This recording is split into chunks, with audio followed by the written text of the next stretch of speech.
En ce moment, je dis que j'ai un niveau B2 en portugais parce que, en fait, c'est-à-dire que le français, il est tellement dans mon quotidien Mhm. que des fois, je te promets, je sais pas si ça Ouais, t'arrive ouais. aussi, j'imagine que oui. En fait, j'oublie des mots en portugais et en fait, je l'ai là. Mais parfois, j'utilise les sons en français de tac, tac pour faire les choses. Moi, quand je fais, je dis tac, tac. Ouais. Et je dis, ouais, qu'est-ce que j'ai fait? Tac, Et tac, et tac. tac. J'adore les tacs. Salut et bienvenue chez Français com Amar. Moi, c'est Marcella et ici, je t'apprends le français à travers des contenus intéressants et authentiques. Alors, avant de commencer, n'oublie pas que tu peux télécharger la transcription complète de cet épisode accompagnée d'un glossaire en cliquant sur le premier lien dans la description. Aujourd'hui, je ne suis pas toute seule. Bonjour. Je suis avec Camilla, une amie très chère. Merci. Et on s'est rencontrés à l'université au Brésil. C'est vrai. Et aujourd'hui, on est à Paris. Ouais, On se quelle retrouve. chance.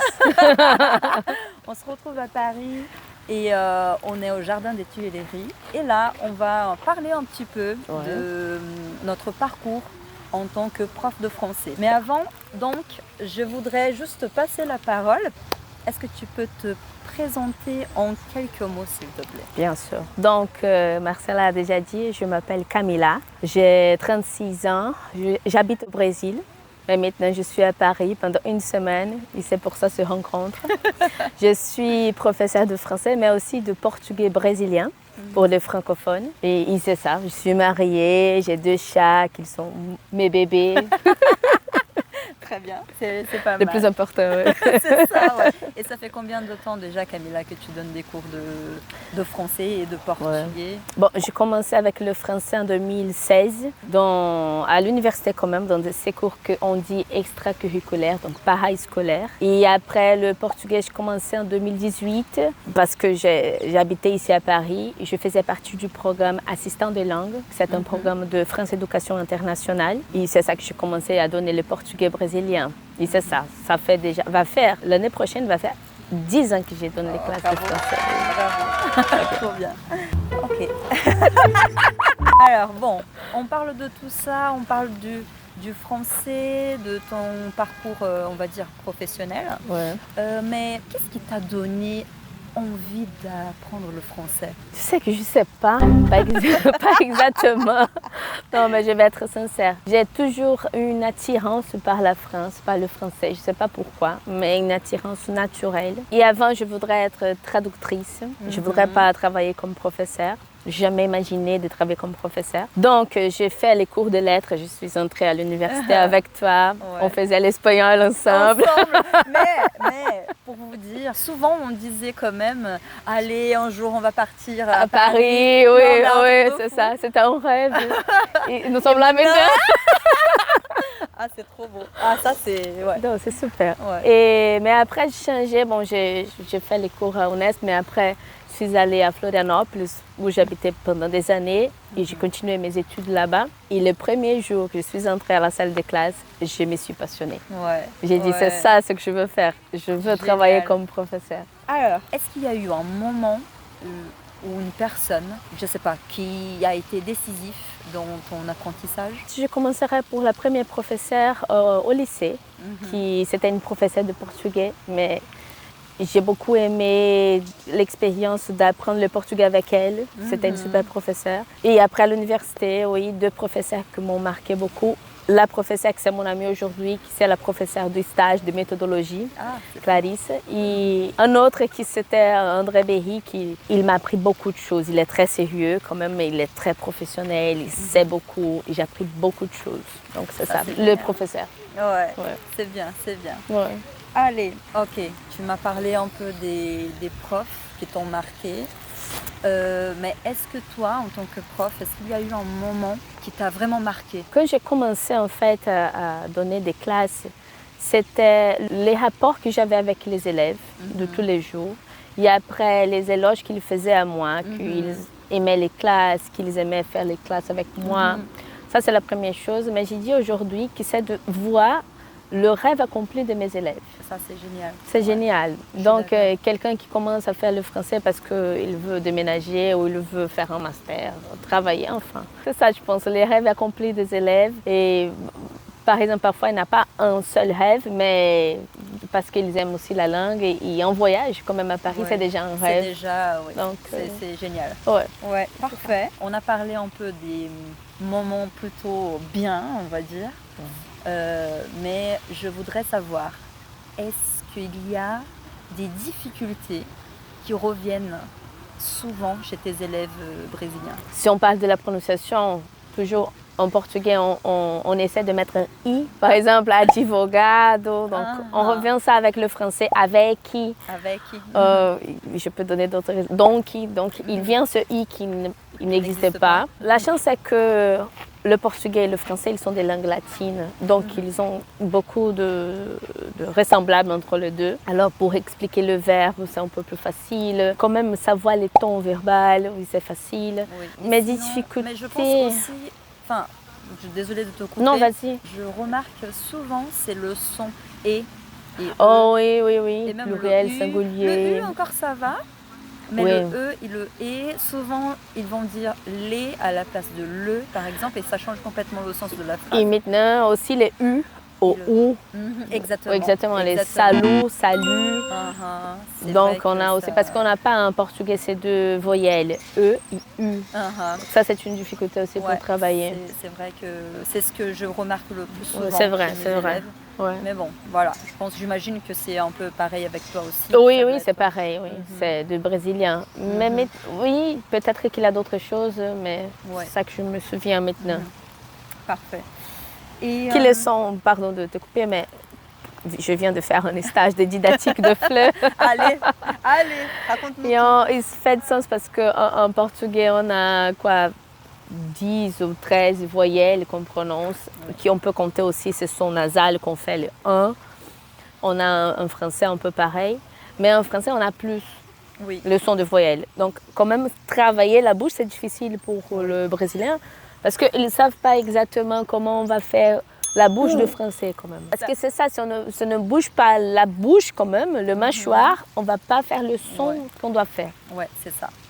C'est très important de bien expliquer ça aux élèves. Ouais. Très bien. C'est parfait. Alors Camilla, si tu pouvais remonter dans le temps, que dirais-tu à la Camilla qui commençait d'apprendre le français?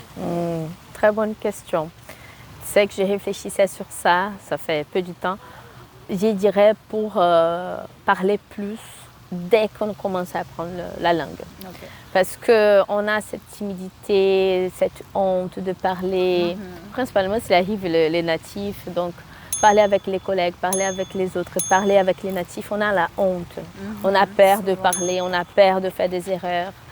Et avec ça, et pour parler une langue étrangère, il faut parler. Oui. Donc, je dirais pour moi-même que j'ai retardé un peu pour commencer à parler vraiment, mais aussi pour qui apprend la langue, de commencer à parler. Et on va faire des erreurs. Et c'est avec des erreurs, et je ne vais pas dire erreurs maintenant, je vais dire les fautes. C'est avec les fautes qu'on va apprendre à parler, qu'on va voir que c'est incorrect, qu'on va voir comment on va bien prononcer, qu'on va apprendre, Donc c'est ça, de parler dès la première classe. Oui.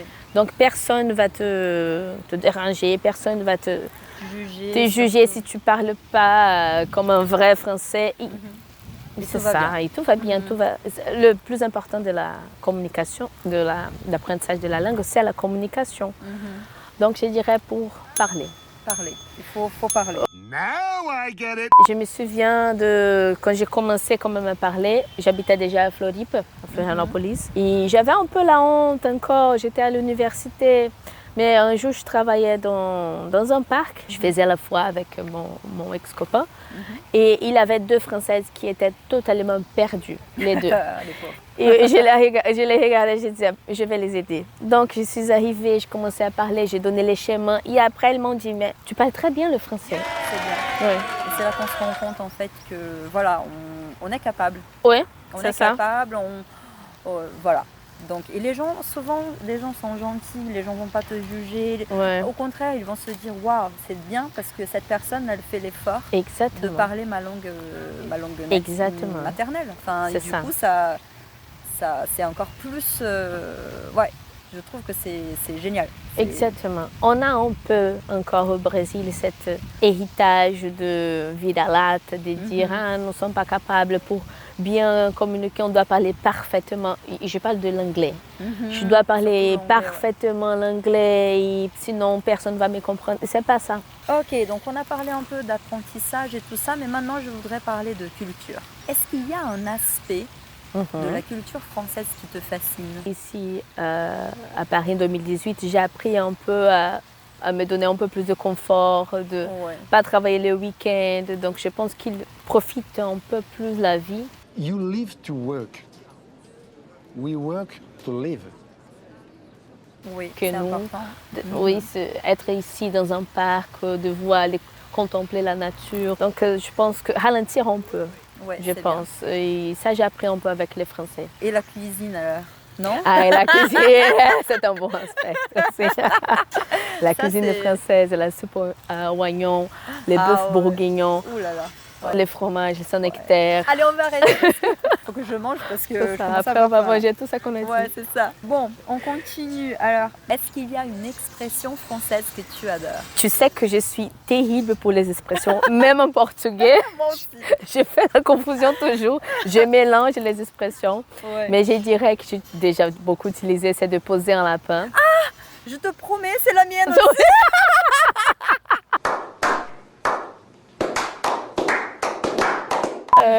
Quoi d'autre qu'il y a raconter des salades aussi.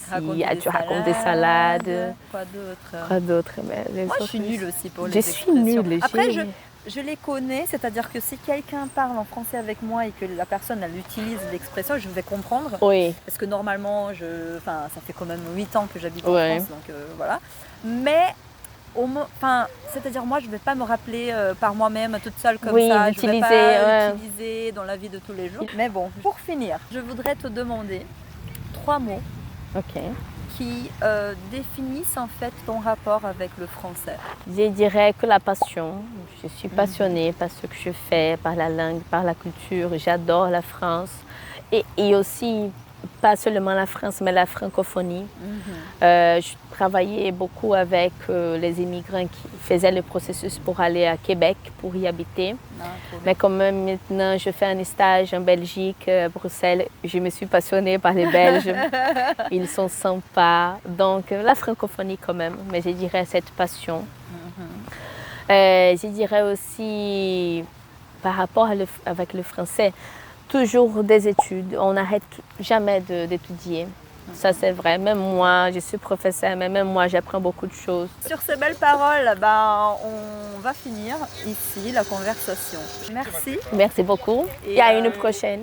Oui, et voilà. Et je laisserai aussi le lien parce que Camilla aussi, elle a une chaîne YouTube. Ouais. Et du coup, je laisserai les liens et tout ce qu'il faut pour que vous puissiez la retrouver. bien. Allez. Merci. Au revoir.